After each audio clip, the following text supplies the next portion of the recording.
Gift Biz Unwrapped, episode 24. For 5 to 6 hours every day, we are not being near as effective as we could be. And so our business is suffering because of it.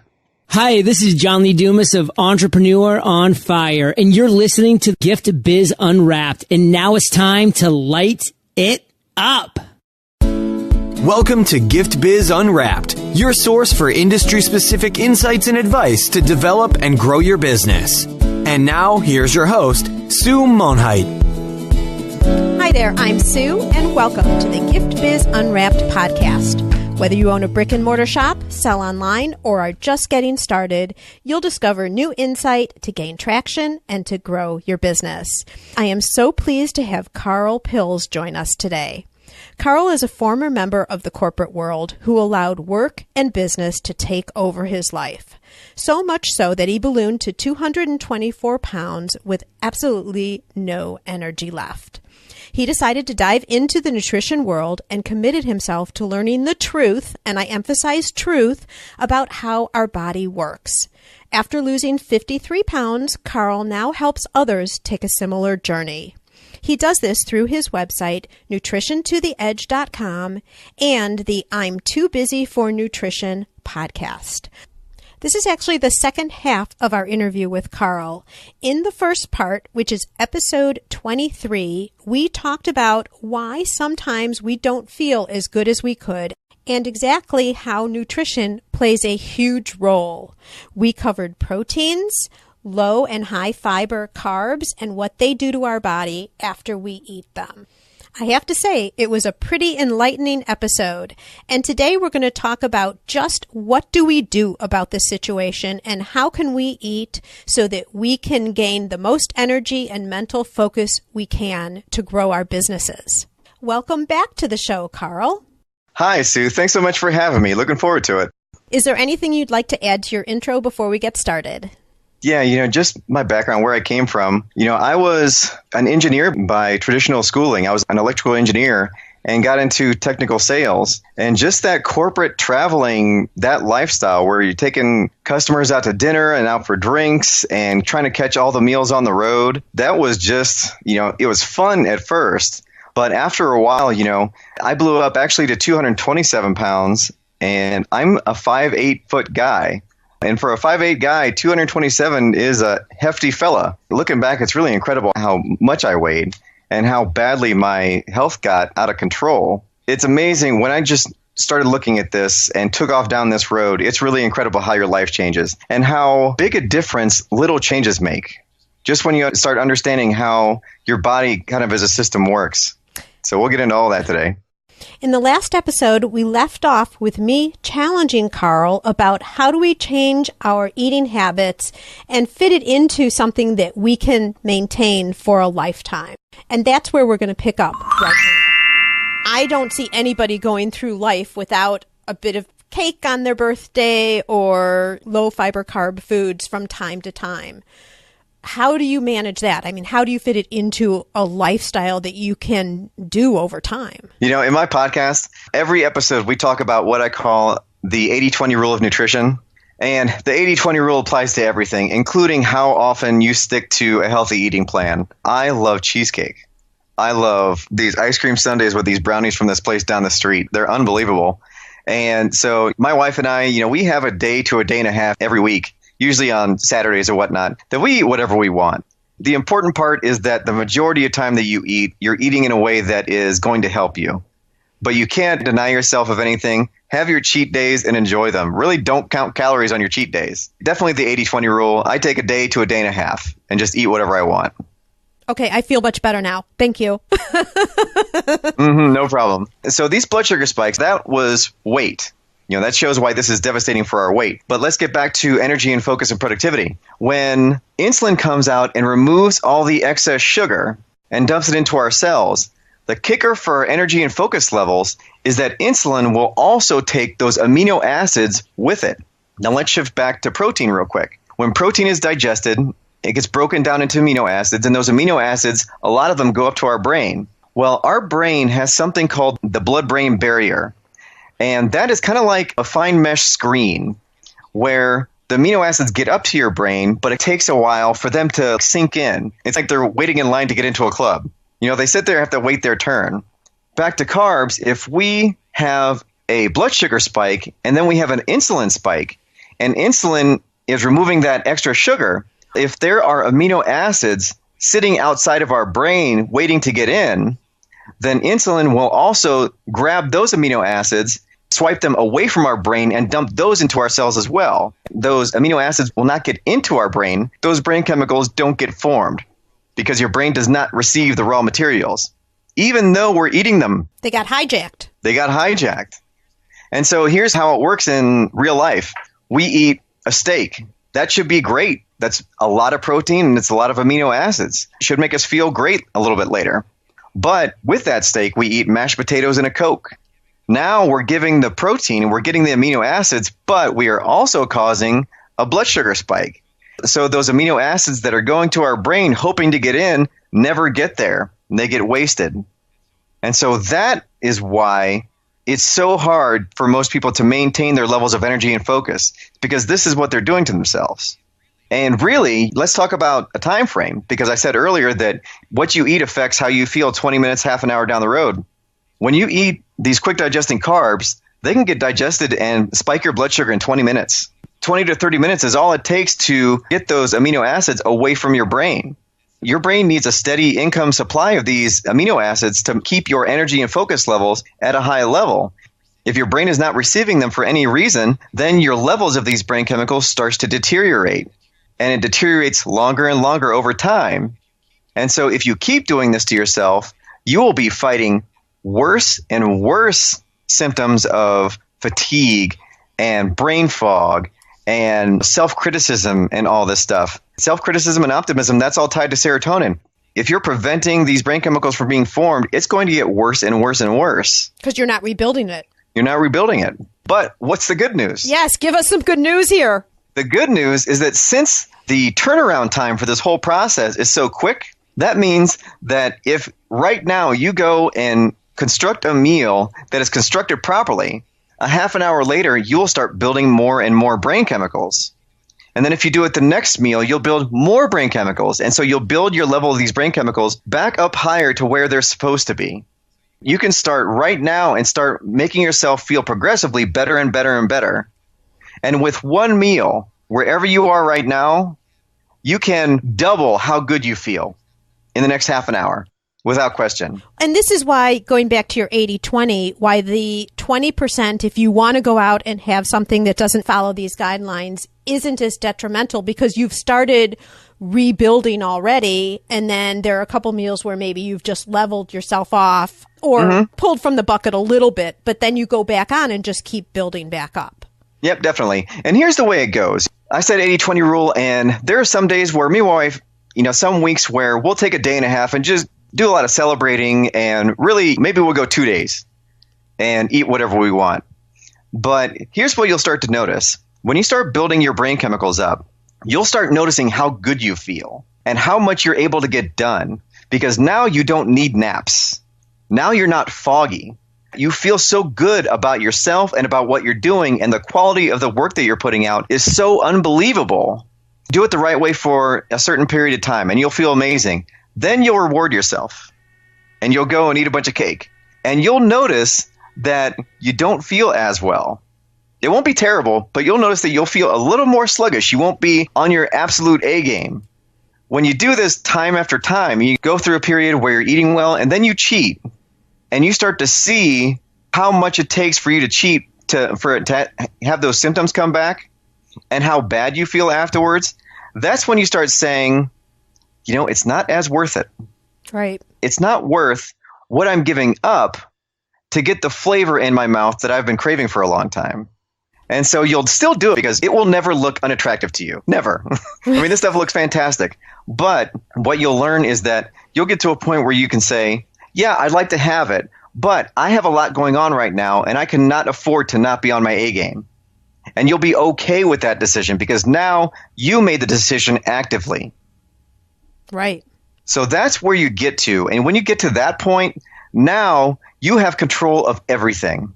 If you do some surveys of entrepreneurs, if you ask them, out of an 8-hour workday, how many hours out of those 8 hours can you put yourself in the zone, in that insanely productive place where we're getting a ton done and the quality of that work is unbelievable? The number one response that you'll get is 2 to 3 hours. The second place response will be 1 to 2 hours.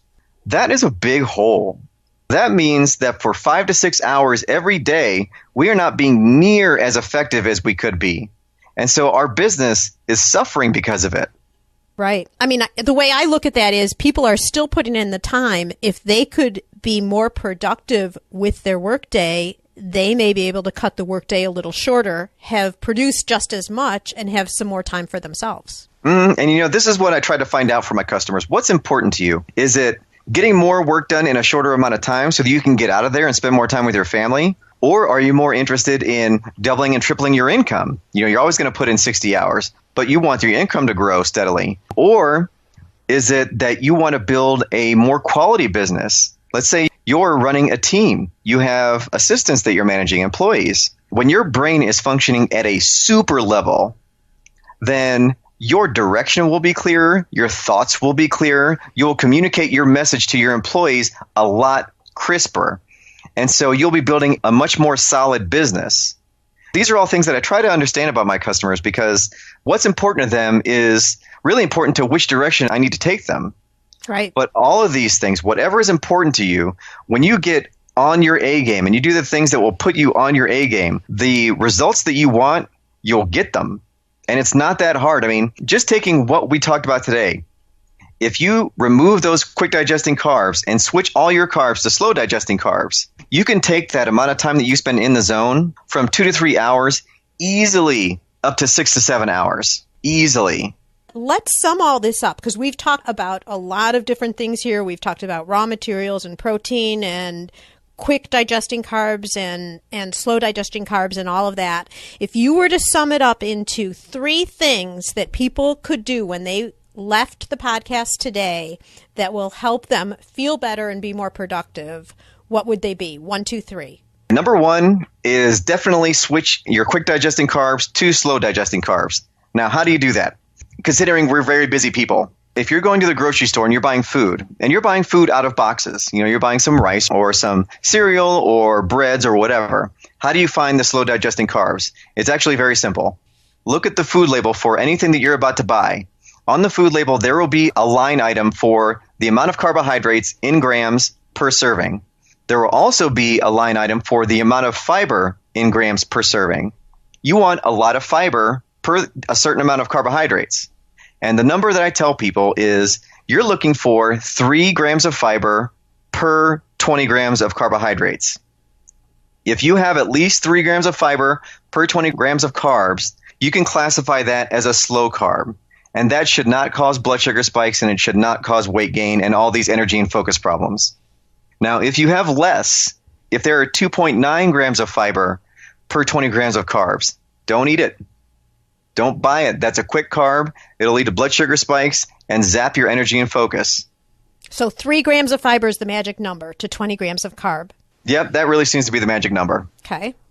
The higher, the better. Right. Okay. But that's how you look at bread or anything in a box, and you can tell if it's going to be okay. Okay. All right. What else should they do? What's the second thing?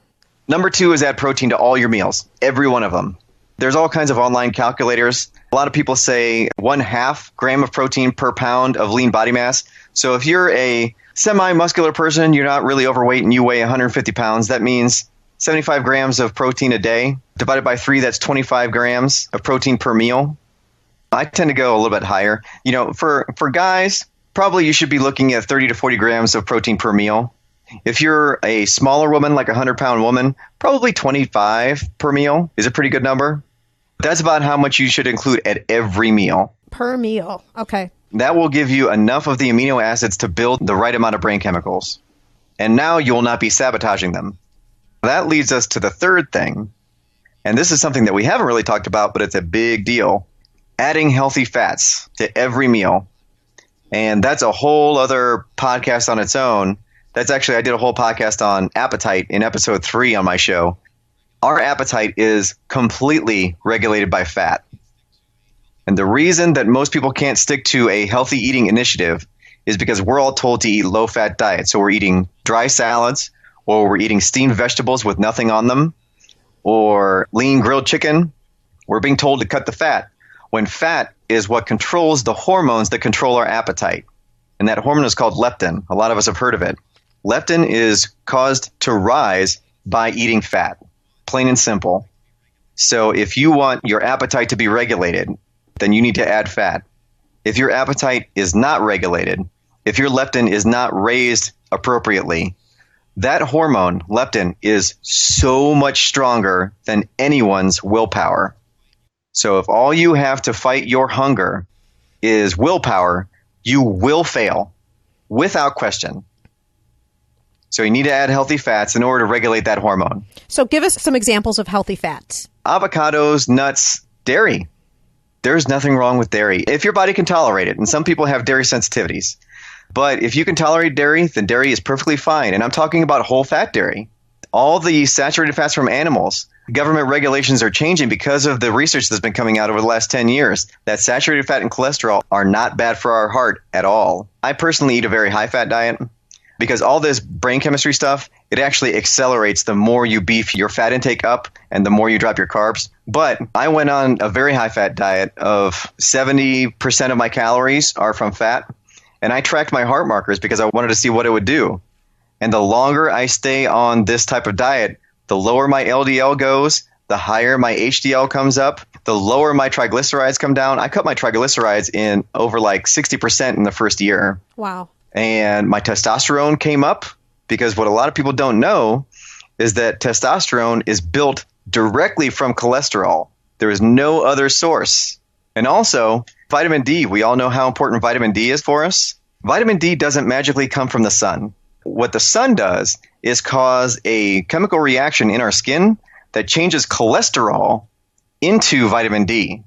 So in order to get all of this important health stuff, we must have cholesterol. And so all this low cholesterol nonsense has been exactly that, nonsense. So there's no reason to fear saturated fats and cholesterol. And when you start eating them, then you'll see how good you feel as a result. And your hunger will be very regulated. When you get your hunger completely under control, it really makes a healthy eating initiative so much simpler. Because that hormone leptin, when it's out of control, it can really make your life miserable. But it doesn't have to. And we all can experience that so quickly. Mm-hmm. Just to summarize, I want to make sure that everyone has caught these 3 actions that you feel we should take. Correct me if I'm wrong here, Carl, but the first one is make sure that you're switching from quick to slow digesting carbs. Mm-hmm. The second is to add protein to all of your meals. Mm-hmm. And the third is it's okay to have fat. It needs to be healthy fat, but also add that to each and every meal. Mm-hmm. And healthy fat includes animal fats. The unhealthy fats, what I mean is trans fats. So the partially hydrogenated vegetable oils, the soybean oil, the vegetable oils, those are the fats that you want to stay away from. Those are the ones that cause heart issues because they're manufactured. If you've ever squeezed a carrot, you know that oil doesn't really come out. And so they have to do things like add all kinds of chemicals and do all kinds of stuff to create vegetable oils. Those oils are not good for you, and they should be stayed away from. But the animal fats and dairy fats, there's nothing wrong with that. So Gift Biz listeners, you've just heard Carl and how he describes all of these things and how it affects our body. If you're interested in hearing more, I've been listening to his podcast quite a bit lately, which is why I got him on the show. There is so much more valuable information that you can hear directly from Carl on his podcast, and his show is I'm Too Busy for Nutrition, and I would encourage all of you to go over and take a listen. There's even more detail and more topics that he gets into than he's had time to share with us today. Your podcast is fabulous, Carl, so kudos for putting it up, and thank you, because we can all use this information. Thank you very much, Sue. I really appreciate that. I've really enjoyed putting together the podcast. It's been quite an experience.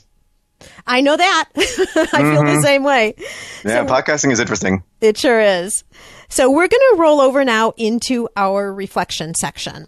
What's one trait, Carl, that you have just naturally that you think has helped you bring you to the point you're at now?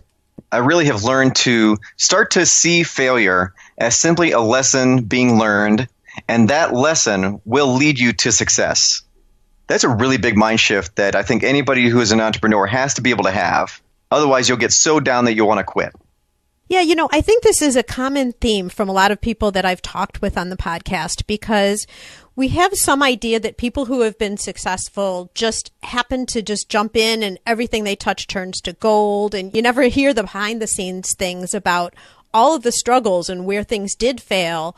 But the key is they didn't just stop. They figured out a solution, or they changed course or something so that they could continue on towards their ultimate goal, whatever that might be.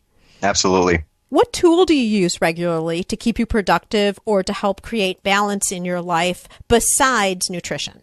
Oh, I was going to say my blender. Oh, man, you cheated. All right, you can do that too, but you got to give me another one. Okay, well, my blender. Or tell me about your blender.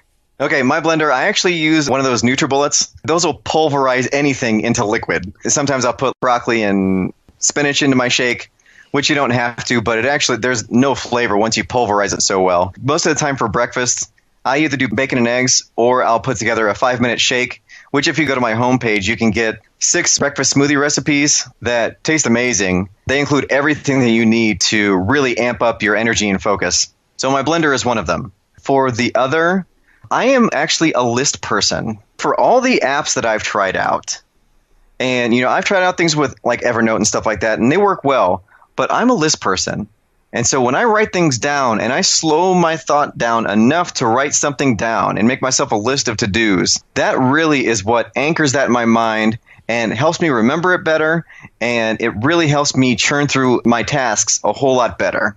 Do you do your lists through simple pen and paper? Pen and paper. Got it. It sounds cheesy, but that really helps me out. Have you read a book lately that you would recommend or you think our listeners would find value in? Absolutely. Napoleon Hill, Outwitting the Devil. Oh, I love that book. Talk a little bit about the backstory of that book. It's fascinating. Oh, it's fantastic. Napoleon Hill wrote Think and Grow Rich back in the 1920s, and it was hugely successful. And that's a fantastic book on its own. But after he wrote that book, after the crash of 29, he went into despair. And what this book is basically is him going into such deep despair. And, they're in the book they talk about, is this real or is it not? But he goes through and interviews the devil to talk about how the devil controls the vast majority of people out there. And the devil talks about all these different ways of self-doubt and even food and all these different ways that the devil controls 98 or whatever percent of people. The devil calls the people that are under his spell drifters. And, I'm not really what I consider a religious person, but this book was so interesting because of the way he elaborated on how people are controlled, how the devil controls the minds of people. And so it was very interesting. The devil calls the people that he controls drifters. When you get into the habit of drifting, as in not focusing your thoughts, not being able to think on your own, when you just take what is told to you as given without questioning it, that is what the devil calls drifting. And he goes through this long, elaborate interview with the devil. It's so good.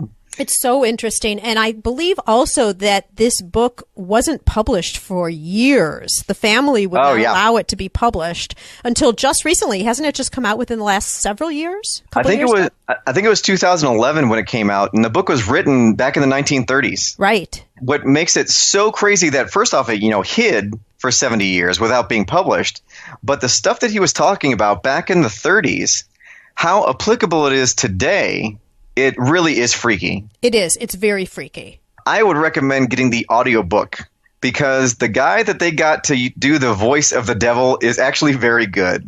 He is. He totally is. And you've just led me right into that because I have teamed up with Audible. So GiftBiz listeners, if you want to take advantage of the audiobook, just go to giftbizbook.com and make a selection and you can get this audiobook for free.